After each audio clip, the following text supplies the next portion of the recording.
Welcome to our show. Come out, step into the light. The amazing TV show for LGBT community from all around the world. I'm from London, from England. I am from Hawaii. I'm originally from the Dominican Republic. I'm from sunny South Africa. Sharing their journey of finding and identifying themselves. And it can get very, very sad and lonely. I got divorced. The first few years were really difficult. Sharing regrets and happiness, empathy, and the connection of LGBT community for equality and love. Come out, step into the light.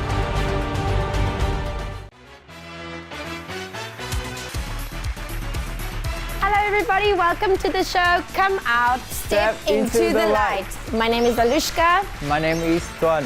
Why do you always have to be so shy, Tuan? You make me feel like I have to take over the show. I'm not shy. I just can see that you have so much like energy. So what are we talking about today, huh? Another guest and the stories. You know anything about them yet? A really hot guy from London. Hot guy from London. Ooh. Okay, so let's introduce our guest. Hi. Hi, hot guy from London. Thanks, that's my official title from now on. I'm changing my name tomorrow. Can you introduce yourself to the audiences? Yeah, so I'm Gavin, I'm 30, I'm from London, from England. I teach English online and then organize LGBT events around Saigon. Yeah, is that enough for an introduction? Very busy guy, right? Yeah, that's why I always look so tired. Oh, no, you don't look a bit tired and you look young, very young. Thank you, it's the makeup. I like him, he's sassy. Yeah. How long have you been in Vietnam? I came to Vietnam just at the beginning of 2016. Why did you choose Vietnam to stay? Well, I was living in Thailand before Vietnam, and then I came on holiday to Vietnam to just sort of see what it was like. And I liked it while I was on holiday here, so I thought, why not just sort of come and work and live here for a little bit? And then the days kind of rolled into months and then rolled into years, and then here we are. A little bit wasn't a little bit anymore, right? No. Okay, anything particular that you really like about Vietnam? The voice. Oh, okay. The food's good too. While we're on the boy topic, do you have any particular boys in your life at the moment, or a type of guy that you like, or something like that? Aside from Tuan, yeah. I don't know. I don't really have that's so red. I don't really have a type. Just kind of someone who's nice, friendly, could make me laugh, it's funny. If they're hot, that's a bonus as well. If they're rich and successful, also a bonus. Okay, so are you rich? Billionaire? No, I'm so poor. But look at that watch. Back to the story of Gavin. What have you experienced in Saigon? Like Vietnamese food is pretty good. Vietnamese boys are better. A generational difference, I think, like between kind of like millennials and sort of a bit under. They're like much more open towards sort of like the idea of being gay or going towards any kind of alternative spectrum, compared to sort of like older guys tend to be much more kind of closeted and like discreet only on Grindr, you know? Don't show it on Facebook, please. Yeah, just like a topless, a headless torso. How is your life in Saigon? Is it good?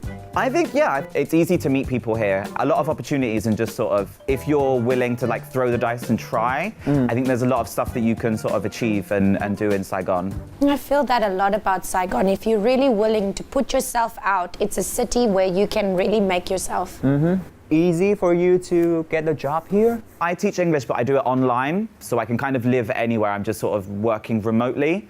Have you been teaching in a school compared to online? I taught in a school for the first kind of 6 months that I was in Vietnam, and then the time I was in China and Thailand, I worked at a school there. But yeah, like online is much better, and I think that's kind of the future. Have you made any like cool friends here in Saigon? A lot of interesting people in Saigon, interesting characters, you know. So I've really enjoyed getting to know a lot of the people that I have through organising events, and the people that I've sort of come into contact and been working with through doing that as well. It makes you like more happy. I want you to stop being so humble and tell me, what is the real thing that you are doing in Vietnam? So I organise LGBT events. I started in 2017, organising a drag show with music, and then from then we've done some parties where it was just based on music. We're called Full Disclosure. Full Disclosure is about laying everything on the line and not hiding anything, being completely open. So the idea is you come into this space and you come to these parties and like just be yourself. Don't hide anything. Okay, so I just want to ask about your childhood. Growing up, I think it was quite a dysfunctional environment. It was difficult growing up for me, I think, because there was a lot of issues with kind of like alcoholism. Like my dad was never a part of my life. My mum and my stepdad, kind of not a very positive environment to grow up in, where there was... You're not supposed to be in that. No.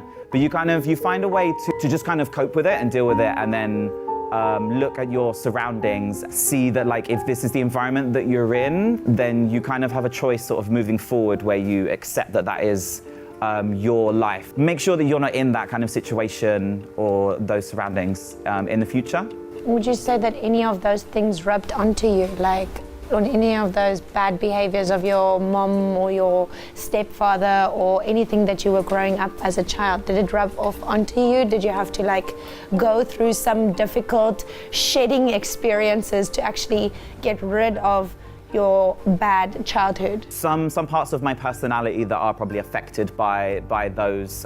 I had some difficult times around sort of the teenage years that were dealing with sort of like depression and a lot of negative feelings through sort of like the environment, and sort of feeling that there wasn't really this is life. It's the point in sort of going on and continuing and living when like this is all that life is. Oh, you have a very bad view of life, right? Dealing with sort of like depression, I attempted sort of when I was a teenager, and then from then I was made to go into therapy. From that onwards, it kind of completely changed my way of thinking. Much more like optimistic and positive person. How old were you then? I think 16. Yeah. Okay. Yeah. In my culture, if we go to see a psychologist or something, it's a little bit like seen as there's something very wrong with you, or you're weak or something like that. Did you ever feel that? It wasn't something that I kind of spoke about with people, because I think there is still, if you are dealing with maybe like mental health issues or no matter where it falls, you know, depression, anxiety, manicness, anything like that, like to verbalize it and say it out loud, it becomes kind of, makes people feel a bit awkward, I think, at least in the UK. Don't know how to deal with stuff, right? Yeah, then it makes people feel like less alone, and realizing that like, if we all just kind of like keep it inside, then we all just feel like we're the crazy one. But we're all a little bit crazy. If we just kind of talk about it and be like, hey, like, I'm a bit crazy, and the other person will probably be like, oh yeah, like me too. Like, well, let's be friends. Do you know what I mean? Like, You feel crazy? No. Really? in denial. What would you say is the craziest thing about you? I haven't done any crazy thing in my life. I'm still on my comfort zone. I never get out of that. So do you ever want to be crazy? Yeah, sometimes I want to try, but I have no chance to try it. I'll give you my number after. Okay, you had to grow up in a difficult situation. Do you remember the words, memory of that? After a lot of the fights that would go on in the house, just kind of coming down the next day in the morning, and the house was in with kind of like things smashed and things everywhere. Like some of those memories kind of stick with me. But I can see you are so confident now. And I just want to ask you that, what was your real personality when you was a kid? thank you for saying I'm confident, because I don't feel it. Dealing with kind of like a home life that wasn't perfect, I think I was a bit not the friendliest, and kind of Snappy.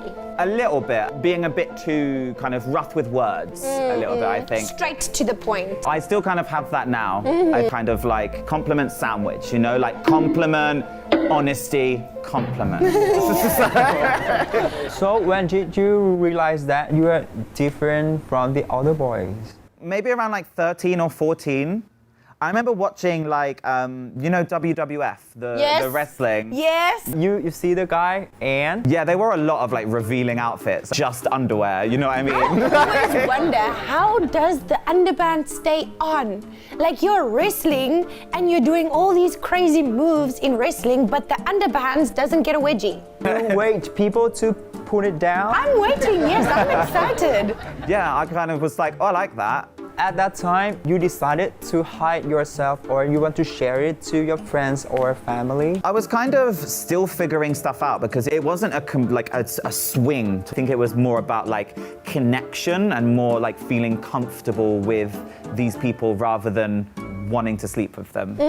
Found something that you really liked in them, but it didn't mean that you were actually attracted to the sex. Yeah.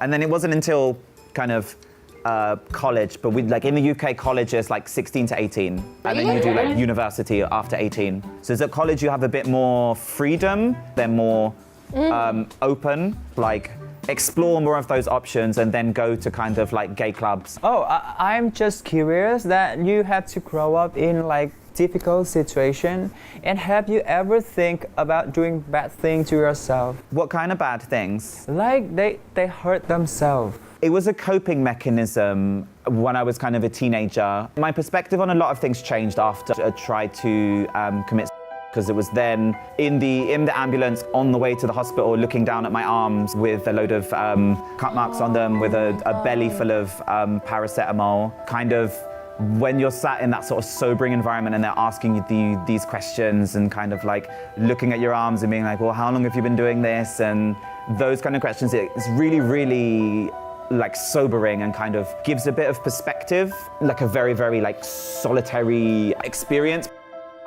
It's kind of like coping mechanisms, a physical expression of an emotional pain. After that like intense event, did you just immediately stop or what happened after that? For me, that was like a massive turning point in my life. From that experience, I wasn't self-harming anymore. I changing my way of thinking. Oh, when you really identify yourself, your real gender? I don't have any issues with my gender identity. My sexuality, I became more open when I went to university because I moved away from London and to Southampton. And it was much easier in a completely new environment where you don't know anyone. Being an adult for the first time, moving away. I've been like kind of financially independent since I was about 16 anyway. So. When was the time where you actually came out and had a boyfriend and your first love and that kind of thing? Did that happen? Not yet. Not well, I had a boyfriend, but like love, no. And I'm really sad about that. Like, I know, forever alone. Please. If you're watching, please date me. Please. So far, like one boyfriend, and that was when I was living in Thailand. Only for about 6 months. And then aside from that, I've kind of dated people. But I find that like my issue is I don't want someone to be with me just because I'm the one that's suitable for right now. I want to be with someone that wants to be with me because they want to be with me possibly forever. So then when I'm trying to find someone to date, I'm kind of like, well, I like you, but like, what if I like the next person more? And then like, then we're already kind of doing this. And then like, how do I... Commitment issues. Yeah, I know, right? It's difficult in this, just with like Tinder. I think everybody kind of has the same, where they kind of think like, oh, the love of my life might be just like a swipe away. So how do you, why settle for someone's flaws when the next person may be much better without any flaws? Too many options, that's the problem. Our world is so interconnected. Thing like true love is so difficult to find. I'm hoping it will have happened today. So just remove Tinder, Grindr, whatever. Remove it. So can you compare the LGBT culture between Vietnam, Thailand, and your country, your hometown? Okay. So like I moved away from the UK like 2012. So it's about seven years ago. So it's been a while since I was properly there, and I didn't didn't spend too much of like my adult years in there. But the culture is much more open. It's okay to be gay, I think, in the UK. You may still face kind of the odd idiot that will make a comment or things like that. I can't speak for everyone, but I think most people are aware enough to know that kind of like being gay is okay. It's like it's normal. It's represented on enough TV for decades now. Like in the 90s, there was Queer as Folk, you know, like the TV show that was sort of normalizing, and that was mid to late 90s on like the mainstream, like 5 channels that was on there, then other representations. And now we have trans representation, drag representation, like it's coming towards kind of like non-binary and sort of Normalized. Yeah, trans issues are the new gay issues, I'd say. Like they can go back to living in their cave, who cares, you know? We're just gonna go live our bright, colorful lives. Good luck, do you know what I mean? But now it's about dealing with getting representation and for people to like normalize and to understand about people who are trans and people who are outside of the normal things that people may know about. And Vietnam? So Vietnam, I'd say Vietnam is quite conservative. And I'd say there's kind of like a split between the millennials. Like I count myself as a millennial. I'm like the older millennials. Like I'm like almost there. yeah, you know, I'm the granddad in the corner of the millennials, you know. And younger are much more open about their own identity and they know themselves how they feel, but it's dealing with their parents is the problem. And like I know a lot of gay people openly gay but not so to their parents, and will be in a gay space or will go to a gay bar but their parents don't know. And then continue the lineage, and like even though you're gay, they don't care. You still need to have a kid. You still need to have a wife and things like that. Yeah. It's the first son. So what happens if that first son is gay? That is my situation, but it depends on how you deal with that. People should be brave to live the real you. Like don't hesitate to express yourself to your parents, your family, and tell them the truth. Because if not, you will hurt another girl. And like you can have a real happy family. Everything's so fake, right? Yeah, fake. I completely agree, 100%. Like you just create unhappiness. Like the gay guy's gonna be unhappy, the wife will be unhappy because she married a gay guy who just... Parents aren't happy because you're lying. The parents might be the only ones that are like at least a little bit happy because they have the grandchild now. The gay guy married the girl and then they cheat on her, date with another guy.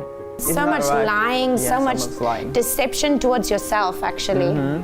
So I've lived in China, Thailand, and Vietnam so far, and I'd say kind of China and Vietnam have a similar like conservative culture. So instead of being like the firstborn son, it is your only child. So if they're gay, your family line stops there. So there's a huge amount of pressure to... So much pressure. Yeah, but a lot of the people that I met, they would say that they're allowed to be gay until they're 30, and then they have to have a wife and get married. You can be gay until you're 30. Then you have to change your mind. Yeah. And everything. Yeah. I don't get it. So live it up. Gay it up. Have the gayest time you can, and then get straight. You went to Thailand, and I feel like Thailand is like the complete opposite. Yeah, Thailand is really open. I think because of their kind of like Buddhist background and culture is sort of really intertwined with Buddhism. It teaches a lot about kind of respect and not judging other people because how someone's current situation, and if you are to treat other people badly in this life, then you're going down the ladder in the reincarnation. So generally it's about kind of being nice and a good person to Being a lot nice of to people. others so you can move higher up the ladder. You move closer to Nirvana and Buddha. Okay. It's not 100% open. They're a lot more open towards trans women and trans men than other countries. It's been part of their culture for a long time, but just the words that they use maybe not the best, even in their own country, calling themselves, well, other people that come, they're calling them ladyboys instead of the Thai, which would be katoi. which means kind of transgender person. ก็เลย Have you ever been with a katay? Not male to female, but female to male, yes. Kind of happened by accident, and then in that situation, yeah. Well, I like guys, and I like the things that guys have. Okay, this situation there was something missing, so it wasn't something that I chose to, but I went with it anyway. Kind of think I should have hit something by now, and then you hit something else, and then you kind of yeah. But then you kind of like roll with it and just. But you stop there or you just keep going? It was already in like a. Oh my god, I'm gonna say this. Oh my god, I don't know if I want Go to say straight this. to the point. I wish I'd gone straight to the point. It was already in a foursome, so you just sort of go with it in that situation. I don't know if I want to keep that in. Too many people. Just kind of like go with it. Yeah. And you go with it. Yeah. After that, it made me kind of question like sexuality and kind of attraction a bit as well. Kind of like, well, if someone has the appearance of completely presenting as male with muscles, a beard, body hair, everything, but then they have a different genitalia and sort of those things, it made me reevaluate a little bit about how like attraction and kind of what I could be open to. Attraction stay one way, or is it something that evolves? For me personally, as someone who's presenting as a more male aesthetic, and I like guys, but at the same time, I would be open to dating a trans person who also hasn't necessarily had gender confirmation surgery. Okay, interesting. I know that you will stay in Vietnam for a long time because of the hot guys here. So I want to ask about your future plan.